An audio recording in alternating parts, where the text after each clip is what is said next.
we're here at Upper Pitt Street Rain Garden carrying out routine maintenance. We've put this rain garden in as a demonstration as to how we can reduce surface water runoff, particularly during storm events, and decrease the pressure on the city water system. We're showcasing how if you can combine landscape design with water drainage, you can actually create something that's very biodiverse and green the city in ways that the traditional methods of water management wouldn't do. We wanted to create a place that's not only functional but also aesthetically pleasing.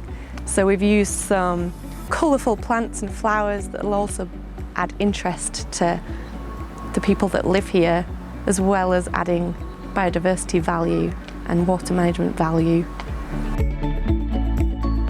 Since the garden was installed in June 2022, we've seen an 800% increase in biodiversity.